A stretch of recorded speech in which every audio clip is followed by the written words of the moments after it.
നവീകരണവും വിപുലീകരണവും പൂർത്തിയാക്കിയ പൊതുമരാമത്ത് വകുപ്പിന്റെ കൂത്തുപറമ്പ് IB കെട്ടിടം നാടിന് സമർപ്പിച്ചു. മന്ത്രി PA മുഹമ്മദ് റിയാസ് ഉദ്ഘാടനം ചെയ്തു. 1,07,00,000 രൂപ ചെലവിലാണ് നവീകരണ പ്രവർത്തനങ്ങൾ നടന്നത്. 1,07,00,000 രൂപ ചെലവിലാണ് കെട്ടിടം നിർമ്മിച്ചത്. ബ്രിട്ടീഷുകാരുടെ കാലത്ത് പണി പൂർത്തിയാക്കിയ 2 മുറികളോടുകൂടിയ ഒരു കെട്ടിടവും 2006 നിർമ്മിച്ച 3 മുറികളും കോൺഫറൻസ് ഹാളും ഉൾപ്പെടുന്ന കെട്ടിടവുമാണ് നവീകരിച്ചത്. പഴയ പ്രൗഢിയിൽ ബ്രിട്ടീഷുകാർ നിർമ്മിച്ച കെട്ടിടത്തിൽ 2 മുറികളായിരുന്നു ഉണ്ടായിരുന്നത്. കെട്ടിടത്തോട് ചേർന്ന് കാവൽക്കാരനും ജീവനക്കാർക്കും താമസിക്കാൻ നിർമ്മിച്ചിരുന്ന 2 ചെറിയ മുറികളും കൂട്ടിച്ചേർത്ത് 3 മുറികളാക്കി മാറ്റി. അതോടനുബന്ധിച്ച് കാർ പാർക്കിംഗ് സൗകര്യവും ഒരുക്കിയിട്ടുണ്ട്.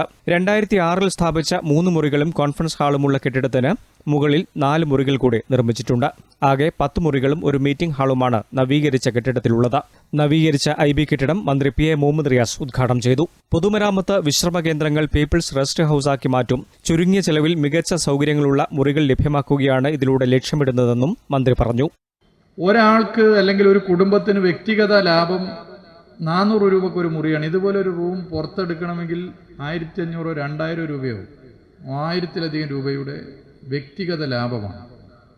1,00,000 പേർക്ക് 1000-ലധികം രൂപയുടെ വ്യക്തിഗത ലാഭം ഉണ്ടായാൽ 1,00,000 ഗുണിക്കണം 1000 എന്ന് നോക്കിയാൽ ഒരു 10 കോടി രൂപയുടെ ലാഭം, വ്യക്തിഗത ലാഭം നമ്മുടെ നാട്ടിലെ സാധാരണ മനുഷ്യർക്ക് ഉണ്ടായി എന്നുള്ളതാണ്.